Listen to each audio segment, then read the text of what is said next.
ان الحمد لله وحده والصلاة والسلام على من لا نبی بعده۔ آج ہم اللہ تعالیٰ کی توفیق سے چھٹے پارے کا خلاصہ بیان کریں گے۔ اللہ رب العالمین نے اس پارے کا آغاز جو ہے وہ سورہ نساء کی سائے سے کیا۔ لا يحب الله الجهر بالسوء من القول الا من ظلم وكان الله سميعا عليما۔ اللہ تعالیٰ اس بات کو پسند نہیں کرتا کہ کسی کی برائی کو جہراً بیان کیا جائے، اونچی آواز کے اندر بیان کیا جائے کسی بات کو، مگر یہ کہ اگر ظلم ہو اس پر، یعنی اگر کسی نے ظلم کیا ہو تو اس کے خلاف تو آواز اٹھائی جا سکتی ہے، لیکن اگر ویسے کوئی برائی ہوگی، کسی سے غلطی ہو گئی ہے تو اس کو جو ہے وہ ڈسکلوز نہیں کرنا چاہیے، لوگوں کے سامنے کھول کھول کر نہیں بیان کرنا چاہیے، اس سے منع فرمایا۔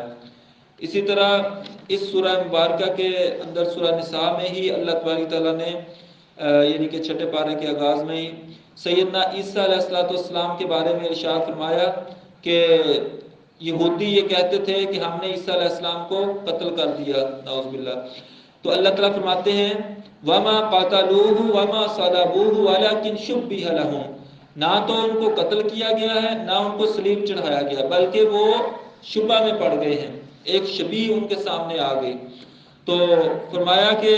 وما قتلوہ یقینا، انہوں نے یقینی طور پر ان کو قتل نہیں کیا، بل رفعہ اللہ الیہ، بلکہ اللہ تعالیٰ نے ان کو اپنی طرف اٹھا لیا ہے، وکان اللہ عزیزا حکیما، اللہ تعالیٰ زبردست اور حکمت والا ہے۔ وَإِن مِّنْ أَهْلِ الْكِتَابِ إِلَّا لَيُؤْمِنَنَّ بِهِ قَبْلَ مَوْتِهِ، اور اہل کتاب میں سے ہر کوئی ان کی موت سے قبل ان پر ایمان لے آئے گا،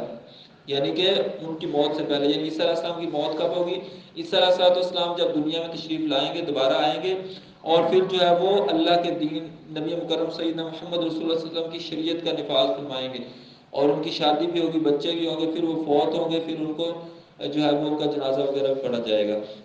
تو اس وقت کی بات اللہ تعالیٰ فرماتے ہیں کہ ان پر سارے ایمان لے آئیں گے، سارے اہل کتاب، سارے عیسائی جو ہیں وہ مسلمان ہو جائیں گے۔ تو اللہ تعالیٰ یعنی کہ بیان کرنے کا مطلب یہ ہے کہ اگر اس وقت میں مسلمان ہونا ہے تو ابھی ہو جاؤ، اس وقت ہو سکتا ہے آپ موجود نہ ہو، آپ کے نسلوں میں سے کوئی موجود ہو، تو ابھی جو ہے وہ عیسائیوں کے لیے یعنی کھلے عام دعوت ہے کہ اگر وہ مسلمان ہو جائیں گے تو ان کے لیے دنیا اور آخرت میں کامیابی ہے۔ تو اسی طرح اللہ تعالیٰ نے فرمایا کہ وَلَا تَقُولُوا ثَلَاثَةٌ انتَهُوا خَيْرًا لَكُمْ، کہ ان میں سے بعض جو ہے نا وہ حضرت عیسیٰ علیہ السلام کو وہ کہتے ہیں تین خدا ہیں، یعنی کہ عیسیٰ علیہ السلام اور مریم اور اللہ تعالیٰ، نعوذ باللہ۔ تو اللہ تعالیٰ فرماتے ہیں اس سے باز آ جاؤ، یہ کلمہ درست نہیں ہے، یہ بالکل غلط بات ہے۔ اسی طرح اس بارے میں چھٹے پارے میں اللہ تعالیٰ نے سورہ مائدہ جو ہے وہ بیان ہوئی ہے۔ سورہ مائدہ کے اندر پہلی آیت میں اللہ تعالیٰ نے بیان فرمایا یا ایھا الذین آمنوا اوفوا بالعقود، اے ایمان والو اپنے قول و قرار کو، اپنے وعدے کو، اپنے پختہ عہد کو پورا کیا کرو، جو وعدہ پورا یعنی کہ ہو جائے، جو وعدہ ہو جائے، جو قول و قرار ہو جائے، اس کو پورا کیا جاؤ۔ اسی طرح سے اللہ تعالیٰ نے یہاں پر کچھ حرام چیزوں کے بارے میں فرمایا جن کو اللہ تعالیٰ نے حرام قرار دیا ہے، حرمت علیکم المیتۃ والدم ولحم الخنزیر، کہ اللہ تعالیٰ نے تم پر جو ہے وہ مردار اور بہتا ہوا خون، خنزیر کا گوشت، وما اہل بہ لغیر اللہ، جو اللہ کے علاوہ کسی اور کے نام کا دیا جائے وہ بھی، اور وہ جانور جو گلا گھٹ کے مر جائے اور جو اوپر سے گر کے مر جائے، جو کسی چیز کے نیچے آ کر مر جائے، اور اس کے علاوہ جو ہے وما ذبح علی النصب، اور جو کسی یعنی کہ استان پر کسی یعنی کہ کسی غیر اللہ کی عبادت گاہ پر ذبح کیا جائے، کسی یعنی کہ دربار وغیرہ پہ یا کسی بت وغیرہ کے پاس، تو وہ بھی حرام ہے۔ اسی طرح اللہ تعالیٰ نے اس صورت کے اندر فرمایا کہ الیوم اکملت لکم دینکم، آج ہم نے تمہارے لیے تمہارا دین مکمل کر دیا، واتممت علیکم نعمتی، اور تم پر اپنی نعمت پوری کر دی۔ تو دین کا پورا ہو جانا، نعمت کا پورا ہو جانا، یہ اللہ تعالیٰ کا بہت بڑا احسان ہے، ہمیں اس کا شکر بجا لانا چاہیے۔ اسی طرح اس صورت کے اندر اللہ تعالیٰ نے ایمان والوں کو جو ہے وہ نماز سے پہلے غسل اور وضو کا حکم دیا، فرمایا کہ یا ایھا الذین آمنوا اذا قمتم الی الصلاۃ فاغسلوا وجوہکم وایدیکم الی المرافق، اے ایمان والو جب نماز کے لیے کھڑے ہونے لگو تو اپنے چہروں کو دھو لو اور اپنے ہاتھوں کو کونیوں سمیت دھو لو، وامسحوا برؤوسکم، اپنے سروں کا مسح کر لو، وارجلکم، اور اپنے پاؤں کو دھو لو، الی الکعبین، ٹخنوں تک،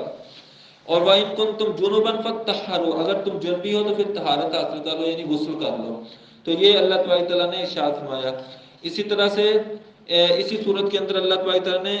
جو ہے وہ حضرت موسیٰ علیہ السلام کی کچھ واقعات بیان کیے، جب انہوں نے قوم سے کہا تھا کہ اس بستی کے اندر داخل ہو جاؤ اور انشاءاللہ اللہ تعالیٰ تمہیں فتح دے گا، تو جو ہے وہ وہاں پر جو ہے آسانی سے رہنا، لیکن قوم نے کہا کہ وہاں تو بڑے جو ہے وہ جابر لوگ رہتے ہیں، ہم تو نہیں وہاں جا سکتے۔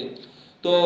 موسیٰ علیہ السلام نے کہا کہ تم اللہ کا نام لے کر چلو تو صحیح۔ تو انہوں نے آگے سے کیا کہا، قالوا یا موسیٰ انا لن ندخلها ابدا ما داموا فيها فاذهب انت وربك فقاتلا انا هاهنا قاعدون۔ انہوں نے کہا کہ اے موسیٰ علیہ السلام ہم تو وہاں نہیں جائیں گے جب تک وہ وہاں پر ہے، تم جاؤ اور تمہارا رب جائے، جا کے ان سے لڑے، جب وہ چلے جائیں گے پھر ہم وہاں جائیں گے، ورنہ ہم یہاں بیٹھے ہوئے ہیں۔ تو یہ انہوں نے کہا تھا، جبکہ اللہ کے نبی سیدنا محمد رسول اللہ صلی اللہ علیہ وسلم کے صحابہ کرام نے کیا کہا تھا، جب غزوہ بدر کا موقع تھا، آپ صلی اللہ علیہ وسلم نے ان سے کہا کہ اگر جو ہے وہ ہو سکتا ہے کہ ہمیں جو جنگ لڑنی پڑے، یا جب نبی صلی اللہ علیہ وسلم نے بیعت عقبہ ثانیہ لی تھی مکہ کے اندر، تو فرمایا تھا کہ میں اگر آؤں گا مدینہ کے اندر آپ کے پاس تو ہو سکتا ہے ہمیں کافروں کے خلاف جنگ لڑنی پڑے۔ تو صحابہ کرام نے کہا تھا کہ اللہ کے نبی صلی اللہ علیہ وسلم ہم اس طرح نہیں کہیں گے جیسے موسیٰ علیہ السلام کے ساتھیوں نے کہا تھا، ہمیں آپ کہیں گے نا کہ ہمارے ساتھ سمندر میں کودے تو ہم کودنے کے لیے تیار ہوں گے، ہم اپنی جان کی بازی لگا کر آپ کی حفاظت کریں گے۔ پھر اسی طرح اس صورت کے اندر اللہ تبارک تعالیٰ نے جو ابتدائی طور پر آدم علیہ السلام کے دو بیٹوں کی آپس میں جو ہے وہ ٹھن گئی تھی، ان کی آپس میں لڑائی ہوئی، ایک نے دوسرے کو قتل کر دیا، وہ واقعہ بھی اللہ تبارک تعالیٰ نے اس میں بیان فرمایا، اور بیان کرنے کے بعد فرمایا من اجل ذلک كتبنا علی بنی اسرائیل انه من قتل نفسا بغیر نفس او فساد فی الارض فکانما قتل الناس جميعا۔ اگر کوئی یعنی کہ کسی نے کسی جان کو ناحق قتل کیا یا زمین کے اندر فساد کیا، گویا اس نے سارے انسانوں کو قتل کیا، ٹھیک ہے نا۔ اور حدیث کے اندر آتا ہے کہ جو بھی قتل ہوتا ہے اس کا گناہ آدم علیہ السلام کے اس بیٹے کو بھی پہنچتا ہے، کیونکہ اس نے اس کی بنیاد رکھی تھی۔ تو کبھی بھی برائی کی بنیاد نہیں رکھنی چاہیے، برائی کی بنیاد رکھیں گے تو جب تک وہ لوگ برائی کرتے رہیں گے آپ کو بھی وہ اس کا گناہ ملتا رہے گا، بلکہ نیکی کی بنیاد رکھنی چاہیے، جب تک وہ لوگ نیکی کرتے رہیں گے تو ان کو بھی تو آپ کو بھی اجر ملتا رہے گا۔ اسی طرح اسی صورت میں اللہ تعالیٰ نے فرمایا والسارق والسارقۃ فاقطعوا ایدیہما، چور ہو یا چورنی اس کا ہاتھ کاٹ دو۔ تو ہاتھ کاٹنے کی سزا جو ہے چور کی وہ اللہ تعالیٰ نے قرآن پاک میں نازل فرمائی، یہ اللہ تعالیٰ کا نازل کردہ قانون ہے۔ تو اللہ تعالیٰ نے فرمایا وَمَن لَّمْ يَحْكُم بِمَا أَنزَلَ اللَّهُ فَأُولَٰئِكَ هُمُ الْكَافِرُونَ، جو اللہ تعالیٰ کے نازل کیے ہوئے احکام کے مطابق فیصلے نہیں کرتے وہ لوگ کافر ہیں، جو اللہ کے قانون کو نافذ نہیں کرتے وہ لوگ کافر ہیں، ظالم ہیں، فاسق ہیں، اسی صورت میں فرمایا۔ اور اسی طرح اللہ تعالیٰ نے فرمایا کہ یا ایھا الذین آمنوا لا تتخذوا اليہود والنصارى اولیاء، اے ایمان والو یہودیوں اور عیسائیوں کو اپنا دلی دوست نہ بناؤ، بعضهم اولیاء بعض، وہ آپس میں ایک دوسرے کے دوست ہیں، یہودیوں عیسائیوں سے دوستی کرنے سے منع فرمایا۔ ومن یتولھم منکم فانہ منھم، جو تم میں سے ان سے دوستی کرے گا وہ انہی میں سے ہو جائے گا، وہ انہی میں سے ہو جائے گا، ٹھیک ہے نا۔ تو کافروں سے دوستی سے بچنا چاہیے۔ اور اسی طرح اللہ تعالیٰ نے فرمایا کہ یا ایھا الذین آمنوا من یرتد منکم عن دینہ، جو تم میں سے دین سے مرتد ہو جائے گا، پھر جائے گا، فسوف یأتی اللہ بقوم یحبهم ویحبونہ، اللہ تعالیٰ ایسی قوم لے آئے گا کہ اللہ ان سے محبت کرے گا، وہ اللہ سے محبت کریں گے، وہ کافروں پر بڑے سخت ہوں گے، مومنوں کے لیے بڑے نرم ہوں گے، اور اللہ کی راہ میں جہاد کریں گے، کسی ملامت کرنے کے والے کا خوف نہیں رکھیں گے، ملامت کا خوف نہیں کریں گے۔ تو ہمیں بھی ایسا بننا چاہیے، اللہ تعالیٰ ہمیں ایسا بننے کی توفیق عطا فرمائے۔ اسی طرح جو ہے وہ اس صورت میں اللہ تعالیٰ نے فرمایا یا ایھا الرسول بلغ ما انزل الیک من ربک، اے پیارے رسول صلی اللہ علیہ وسلم آپ پہنچا دیجئے جو آپ کے رب کی طرف سے نازل ہوا ہے، اس کو آگے پہنچا دیجئے، تبلیغ کر دیجئے۔ فَإِن لَّمْ تَفْعَلْ، اگر آپ نے ایسا نہ کیا، فَمَا بَلَّغْتَ رِسَالَتَهُ، تو آپ نے رسالت کا حق ادا نہیں کیا۔ تو یعنی کہ تبلیغ دعوت کا فریضہ اللہ تعالیٰ نے ان کے ذمہ سونپا۔ اسی طرح اسی صورت میں اللہ تعالیٰ نے فرمایا کہ لَقَدْ كَفَرَ الَّذِينَ قَالُوا إِنَّ اللَّهَ هُوَ الْمَسِيحُ ابْنُ مَرْيَم، جن لوگوں نے مسیح عیسیٰ بن مریم کو رب کہا، خدا کہا، اللہ کہا، وہ لوگ کافر ہو گئے۔ وقال المسیح یا بنی اسرائیل اعبدوا اللہ ربی و ربکم، حالانکہ مسیح عیسیٰ علیہ السلام نے کیا کہا تھا، میرا اور تمہارا رب اللہ ہے، اس کی عبادت کرو۔ ومن یشرک باللہ فقد حرم اللہ علیہ الجنۃ ومأواہ النار، جو کوئی اللہ کے ساتھ شرک کرے گا تو اللہ تعالیٰ نے اس پر جنت حرام کر دی، اس کا ٹھکانہ جہنم ہے، اور ایسے لوگوں کا کوئی مددگار نہیں ہوگا۔ اسی طرح اس سورت کی آخری آیت کے اندر اس پارے کی جو ہے چھٹے پارے کی آخری آیت میں اللہ تعالیٰ نے فرمایا لَتَجِدَنَّ أَشَدَّ النَّاسِ عَدَاوَةً لِلَّذِينَ آمَنُوا الْيَهُودَ، تم یہودیوں کو سب سے زیادہ سخت پاؤ گے مسلمانوں کے خلاف دشمنی میں، مسلمانوں کے ساتھ دشمنی کرنے میں یہودی سب سے سخت ہیں، والذین اشرکوا، جو مشرک ہیں وہ بھی بڑے سخت ہیں، اور جو نصارہ ہیں عیسائی ہیں وہ کچھ حد تک نرم ہے، کیونکہ ان کے اندر جو ہے رہبان ہے، قسیسین ہے، یعنی کہ علماء بھی ہیں، ان کے رہبان بھی ہیں، تو ان میں سے بعض لوگ جب ان کو بات سمجھائی جاتی ہے تو وہ سمجھ جاتے ہیں، مسلمان ہو جاتے ہیں۔ عیسائیوں میں سے زیادہ مسلمان ہوتے ہیں، یہودیوں میں سے، اور جو ہے نا وہ مشرکوں میں سے کم ہوتے ہیں۔